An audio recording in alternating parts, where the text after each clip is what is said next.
Hola, ¿qué tal? ¿Cómo les va? Bienvenidos. Somos Salud en todas las políticas. Seguimos analizando y tratando de hacernos un espacio para reflexionar. Salud y género desde la bioética es el tema que nos convoca hoy, la mirada de la ética desde la rama que tiene que ver con el análisis de las conductas humanas, las mejores actitudes para los hombres, las cuestiones que rigen nuestras conductas habituales.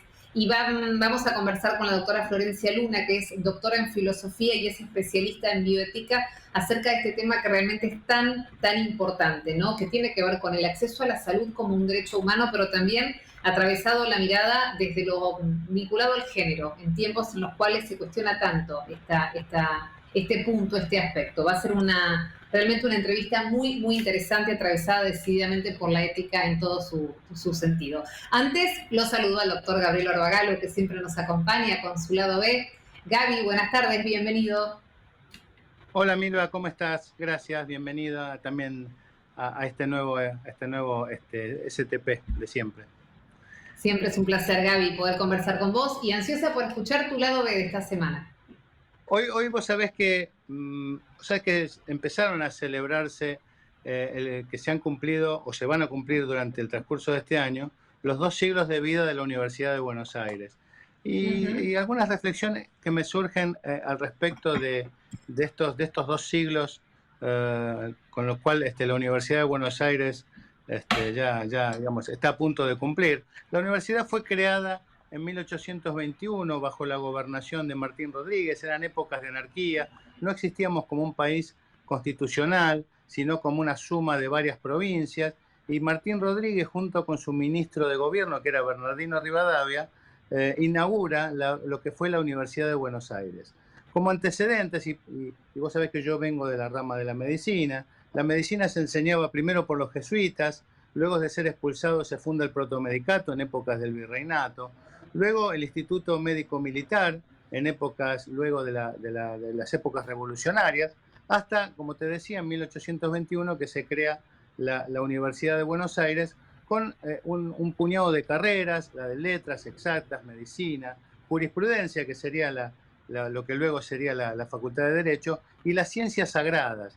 De hecho, el primer rector de la Universidad de Buenos Aires fue un clérigo, el presbítero Antonio Sáenz. Recién en 1852 la Facultad de Medicina nació como unidad y su primer decano fue Manuel de Porcel de Peralta.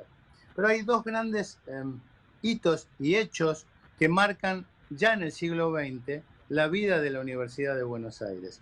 Uno es en 1918, que en una revuelta que nace en Córdoba con los estudiantes universitarios de la Universidad de Córdoba. Recordemos que antes de la Universidad de Buenos Aires había dos grandes polos intelectuales en lo que era el virreinato del Río de la Plata. Era la de Córdoba y la de Chuquisaca.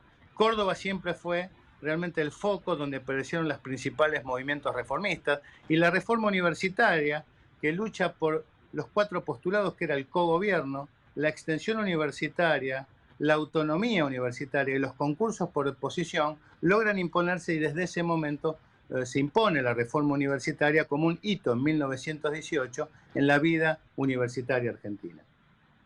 Y otro de los hitos importantes que también marcaron a fuego lo que fue la historia de la Universidad de Buenos Aires fue en 1966, una semana después del derrocamiento del presidente Ilia por parte del presidente de facto Juan Carlos Onganía, lo que se llamó la Noche de los Bastones Largos, en el cual un grupo de fuerza de la Policía Federal ingresó. Se llamó los Bastones Largos porque entraron con unas cachiporras y realmente reprimieron fuertemente a profesores, alumnos y graduados que habían tomado 5 facultades de la Universidad de Buenos Aires, porque la intención del gobierno de Onganía era derogar aquellos logros de la reforma universitaria del 18.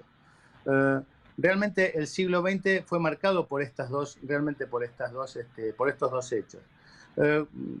Para un poco brindarle como marco de lo que es la Universidad de Buenos Aires, tengamos en cuenta que una de las consultoras británicas más importantes, que se llama QS, la ubica en el puesto 66 en el mundo y dentro de las top 10 de las de Latinoamérica.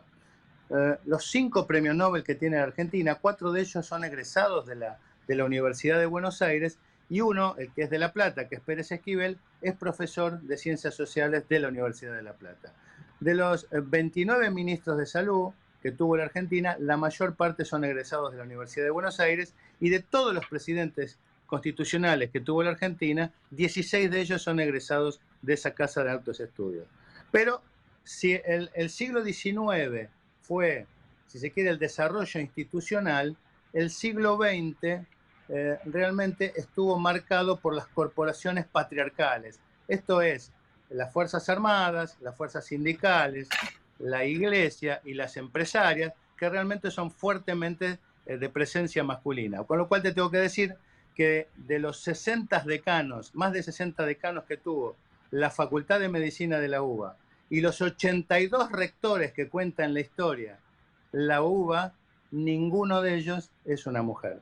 Entonces, el siglo XX, marcado por las corporaciones matriarcales, esperemos que este siglo XXI empiece a ir hacia el lado del equilibrio. De hecho, ya tenemos presidentes mujeres, tenemos ministras de salud mujeres, ya tenemos 3 en este siglo, una licenciada en Ciencias Sociales, la otra abogada, y la actual, que es la primera médica mujer ministra de Salud, que es la que está actualmente vigente. Esperemos que sigamos avanzando en los derechos de igualdad y de equidad durante este siglo XXI, en mi universidad, que es la cual yo me gradué, y la que mis 4 hijos también son graduados de esa universidad que tanto queremos los argentinos, que es la Universidad de Buenos Aires.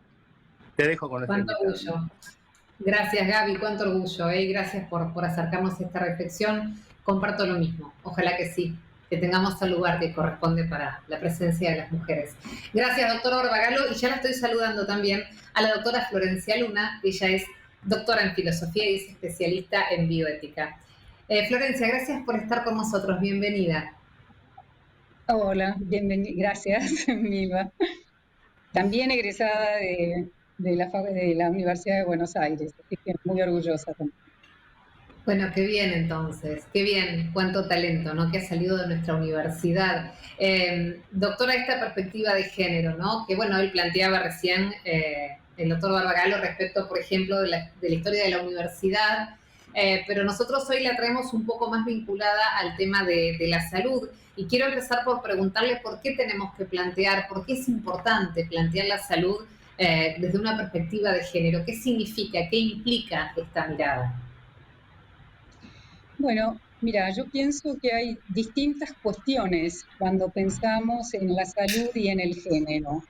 Tiene como implicancias en relación a como factores empíricos, ¿no? Hechos hechos específicos que hacen que prestemos atención al género. Por ejemplo, hay sesgos a la hora de evaluar y diagnosticar. Por ejemplo, el infarto de miocardio.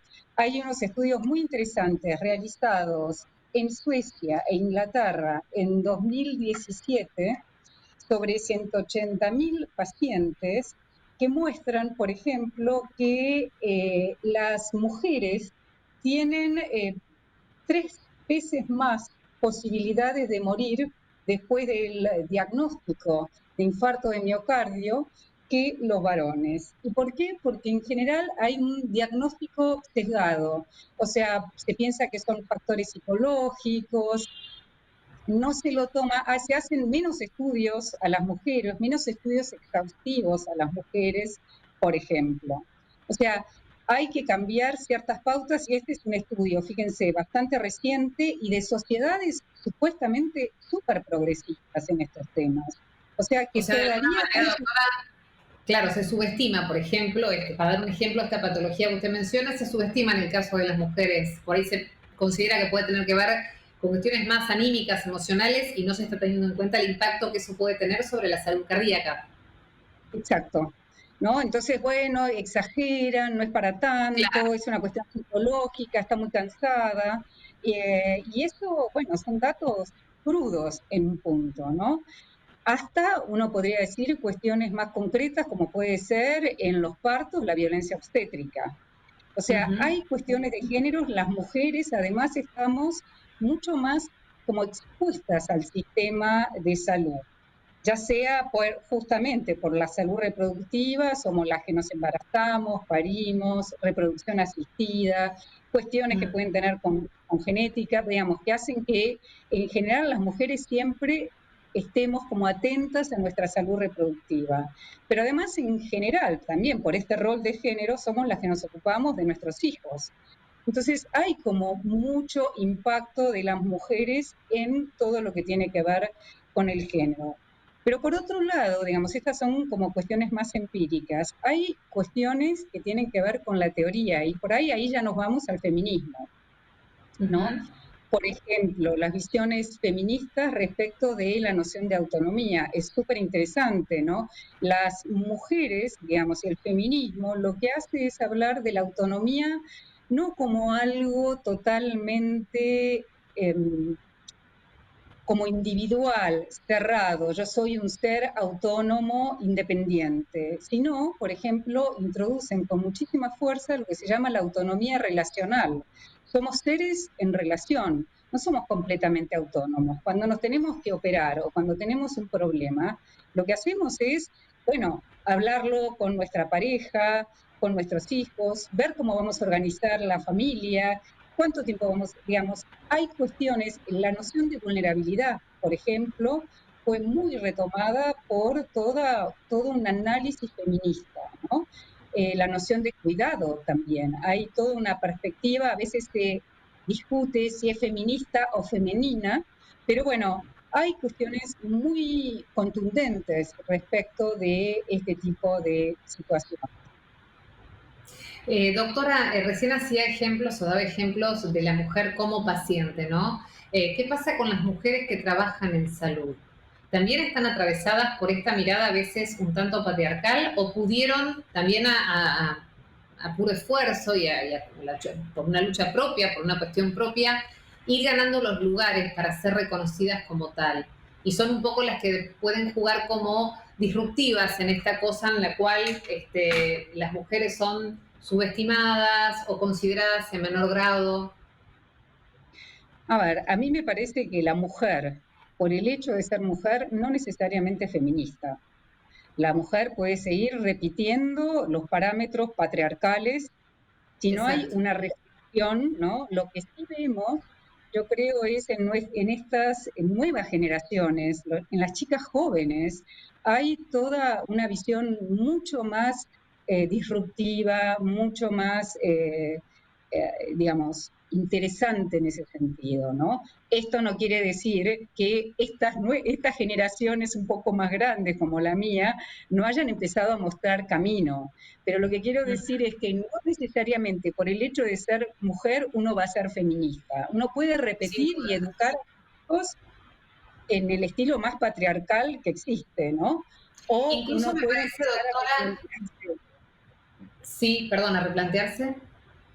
no, o uno puede empezar a replantearse cuáles son los roles, de qué manera quiero educar a mis hijos, a mis hijas, qué sé yo, darles el ejemplo respecto de ciertas luchas, ¿no? De ciertas posturas, pero bueno, eso implica una reflexión, porque yo creo que además el feminismo tiene una actitud bastante como transgresora, ¿no? Porque lo que hace es decir, bueno, la sociedad tal como estuvo organizada por milenios no funciona. Acá hay un elemento, digamos, una parte de la humanidad que ha sido relegada, postergada, minimizada, ¿no? Entonces tiene un elemento muy revulsivo, muy fuerte.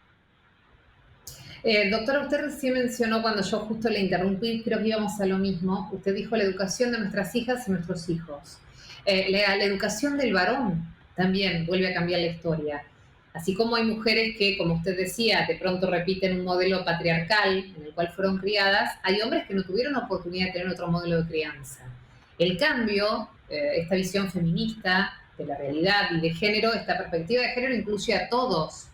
Los hombres también aprenden a construirse de otra manera y tal vez tienen la posibilidad por primera vez de hacerlo. Nadie les preguntó si estaban de acuerdo o no. También ellos tomaron una cultura y la replicaron tal cual se les había comunicado. Me parece que es tiempo también, en esto que usted mencionaba, de la construcción en equipo, en relación con el otro, de también pensar este lugar para dárselos y sumarlos a una sociedad más justa, ¿no?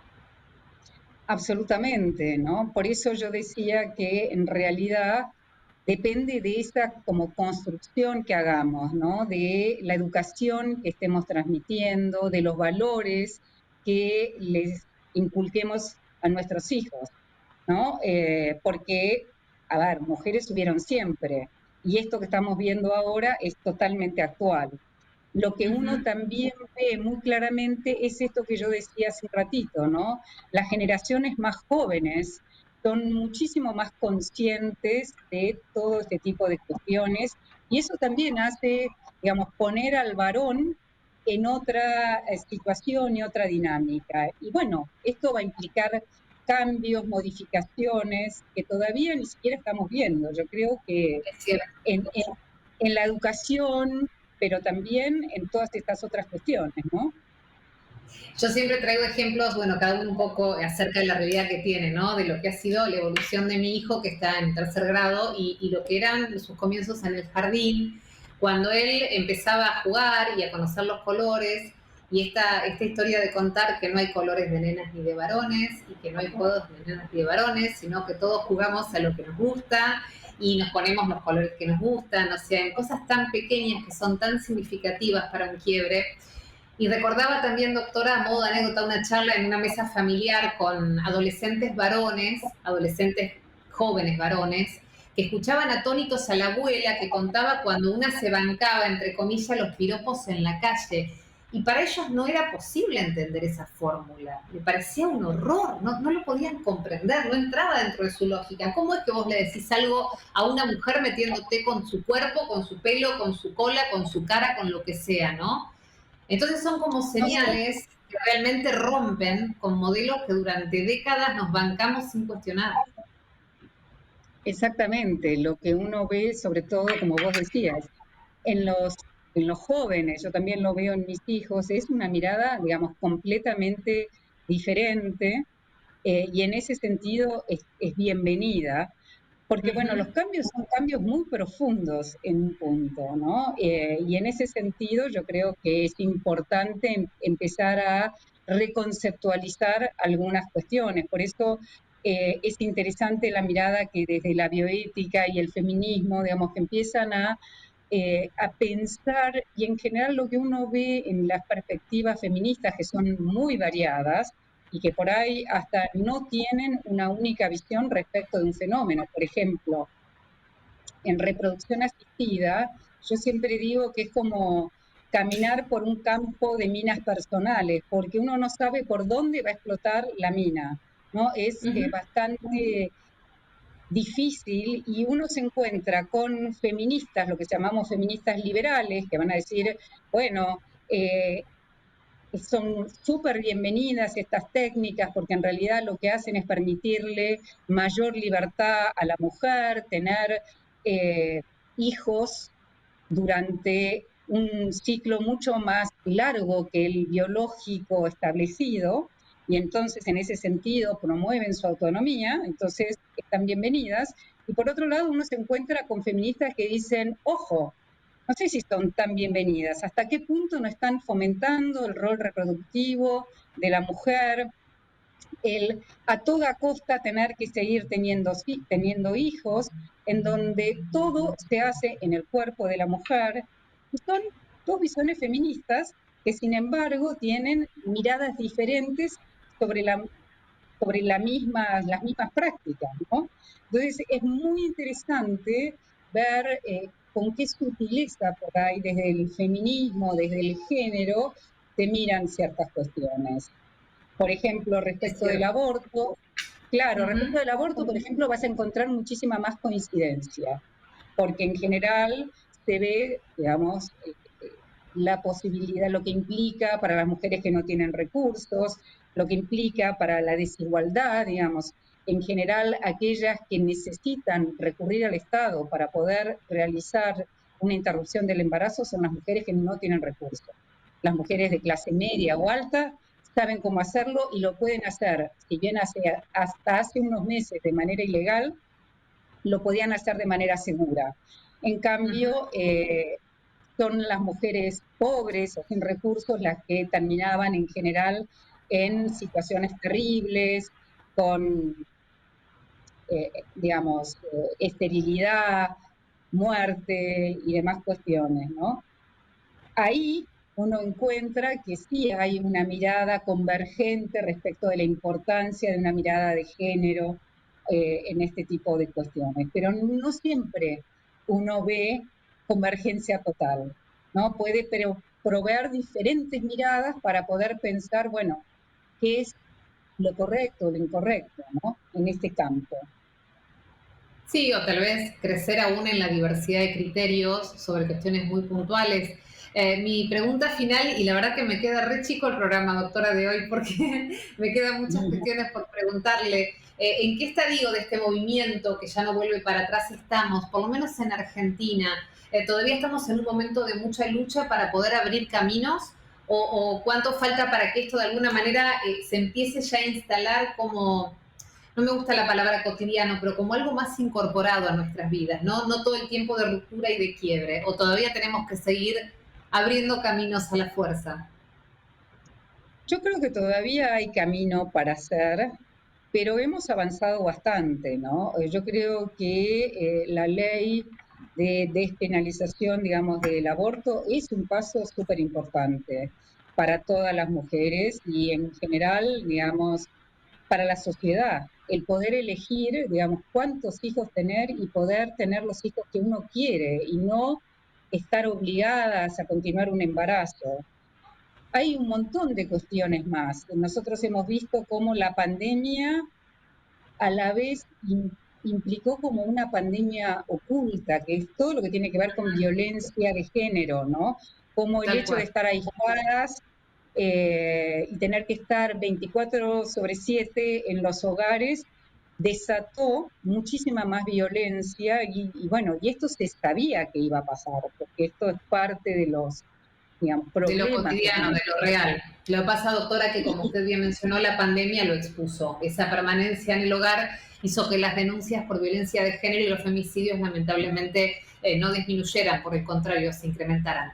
Doctora, ya estoy cerrando otra entrevista con usted para seguir hablando de todo lo que nos quedó pendiente, porque realmente es muy, muy interesante y es un tema muy amplio para agotar en un solo encuentro. Pero ha sido un verdadero placer poder escucharla y reflexionar con usted. Nos vamos a ver próximamente, ¿le parece? Sí, me parece muy bien, Milva, y ya estaremos en contacto. Ojalá que sí. Gracias, doctora Florencia Luna, ¿sí? Doctora en filosofía y especialista en bioética.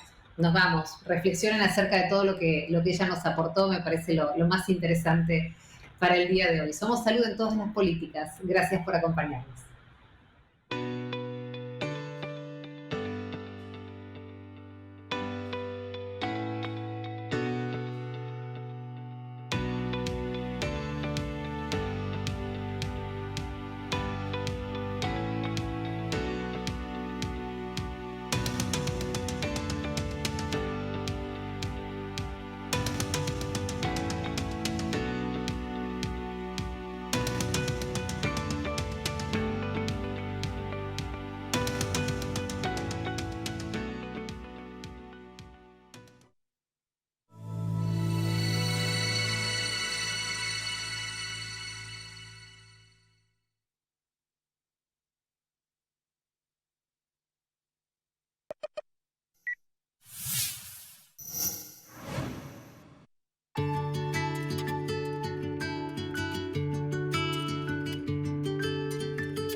ANDAR, Obra Social de Viajantes Vendedores de la República Argentina. Planes de salud para empleados en relación de dependencia, monotributistas y particulares. Solicita un asesor comercial al 0810 345 0184.